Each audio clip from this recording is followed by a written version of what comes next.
दोस्तों, हमारे चैनल अनवी क्लासेस पर आपका स्वागत है। तो चलिए बिना किसी देरी के इस डेली करंट अफेयर क्विज को शुरू करते हैं। प्रश्न 1। इनमें से कौन सा देश यूरेशियन इकोनॉमिक यूनियन (EEU) का सदस्य नहीं है? आपके विकल्प हैं। विकल्प ए आर्मेनिया, विकल्प बी ताजिकिस्तान, विकल्प सी कोलंबिया, विकल्प डी रूस। सही उत्तर है सी कोलंबिया। अगला प्रश्न देखें। प्रश्न 2। अंबाजी मार्बल, जिसे हाल ही में भौगोलिक संकेत की टैग मिला है, भारत के किस राज्य से प्रसिद्ध रूप से प्राप्त होता है? आपके विकल्प हैं। विकल्प ए राजस्थान, विकल्प बी गुजरात, विकल्प सी मध्य प्रदेश, विकल्प डी हिमाचल प्रदेश। सही उत्तर है बी गुजरात। अगला प्रश्न देखें। प्रश्न 3। COP30 में लॉन्च की गई फूड वेस्ट ब्रेकर थ्रू पहल का लक्ष्य वर्ष 2030 तक क्या हासिल करना है? आपके विकल्प हैं। विकल्प ए मीथेन उत्सर्जन में 20% की कमी, विकल्प बी वैश्विक खाद्य अपशिष्ट को पूरी तरह खत्म करना, विकल्प सी वैश्विक खाद्य अपशिष्ट को आधा करना, विकल्प डी $3 मिलियन की फंडिंग सुरक्षित करना। सही उत्तर है सी वैश्विक खाद्य अपशिष्ट को आधा करना। अगला प्रश्न देखें। प्रश्न 4। प्राचीन रावलाने महोत्सव, जो सोनीज नामक रहस्यमयी दिव्य परियों का सम्मान करता है, भारत के किस राज्य में मनाया जाता है? आपके विकल्प हैं। विकल्प ए गुजरात, विकल्प बी पंजाब, विकल्प सी असम, विकल्प डी हिमाचल प्रदेश। सही उत्तर है डी हिमाचल प्रदेश। दोस्तों, इस डेली करंट अफेयर्स क्विज के लिए आप हमारी वेबसाइट anviclasses.in पर विजिट करें। वहां पर आप इसे हिंदी और इंग्लिश दोनों भाषाओं में प्रॉपर एक्सप्लेनेशन के साथ एक्सप्लोर कर सकते हैं। धन्यवाद। अगला प्रश्न देखें। प्रश्न 5। स्वतंत्रता सेनानी करतार सिंह सराभा, जिन्हें 1915 में फांसी दी गई थी, किस क्रांतिकारी संगठन के एक प्रमुख सदस्य थे? आपके विकल्प हैं। विकल्प ए गदर पार्टी, विकल्प बी हिंदुस्तान रिपब्लिकन एसोसिएशन, विकल्प सी अनुशीलन समिति, विकल्प डी इंडिया हाउस। सही उत्तर है ए गदर पार्टी। अगला प्रश्न देखें। प्रश्न 6। हाल ही में किस शिखर सम्मेलन में भारत ने जलवायु और प्रकृति वित्त के लिए एक राष्ट्रीय मंच विकसित करने की अपनी योजना की घोषणा की? आपके विकल्प हैं।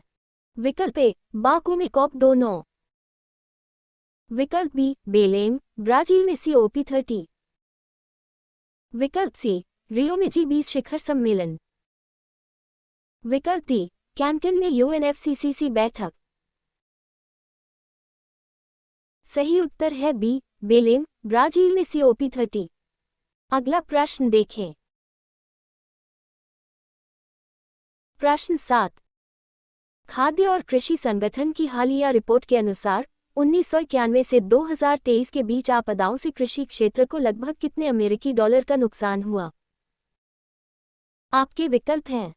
विकल्प ए 1.5 ट्रिलियन अमेरिकी डॉलर, विकल्प बी 6.6 बिलियन अमेरिकी डॉलर, विकल्प सी 3.26 ट्रिलियन अमेरिकी डॉलर, विकल्प डी 29.65 बिलियन अमेरिकी डॉलर। सही उत्तर है सी 3.26 ट्रिलियन अमेरिकी डॉलर। दोस्तों, इस डेली करंट अफेयर्स क्विज के लिए आप हमारी वेबसाइट anviclasses.in पर विजिट करें। वहां पर आप इसे हिंदी और इंग्लिश दोनों भाषाओं में प्रॉपर एक्सप्लेनेशन के साथ एक्सप्लोर कर सकते हैं। धन्यवाद। अगला प्रश्न देखें। प्रश्न 8। आतंकवाद के उस उभरते ट्रेंड को क्या कहते हैं जहां डॉक्टर और इंजीनियर जैसे पेशेवर अपनी साख और संसाधनों का इस्तेमाल हिंसक उद्देश्यों के लिए करते हैं?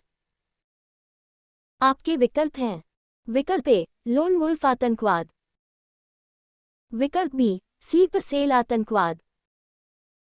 विकल्प सी, ओवरग्राउंड आतंकवाद। विकल्प डी, व्हाइट कॉलर आतंकवाद।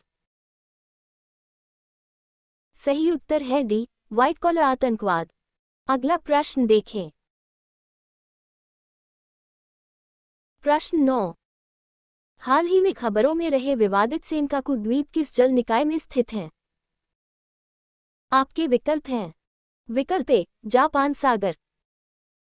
विकल्प बी, प्रशांत महासागर। विकल्प सी, पूर्वी चीन सागर। विकल्प डी, पीला सागर। सही उत्तर है सी, पूर्वी चीन सागर। अगला प्रश्न देखें। प्रश्न 10। नासा के हाल ही में लॉन्च किए गए एस्केपेड मिशन का मुख्य उद्देश्य क्या है? आपके विकल्प हैं। विकल्प ए, पृथ्वी के लैग्रेंज बिंदु 2 पर पानी खोजना। विकल्प बी, ये जांचना कि सौर हवा मंगल पर वायुमंडलीय पलायन को कैसे चलाती है। विकल्प सी, बृहस्पति के चुंबकीय वातावरण का अध्ययन करना। विकल्प डी, नार्को टेररिज्म के लिए एनेगादा पैसेज की खोज करना। सही उत्तर है बी, ये जांचना कि सौर हवा मंगल पर वायुमंडलीय पलायन को कैसे चलाती है। दोस्तों, अगर आपको यह वीडियो अच्छा लगा हो तो प्लीज़ इसे लाइक करें, और यदि आप एसएससी, बैंकिंग, रेलवे आदि की तैयारी कर रहे हैं तो इस चैनल को सब्सक्राइब कीजिए और नोटिफिकेशन बेल पर क्लिक करके नोटिफिकेशन ऑन कर लीजिए, जिससे आपको आने वाली नई वीडियो का नोटिफिकेशन तुरंत प्राप्त होता रहे। इस वीडियो को देखने के लिए धन्यवाद।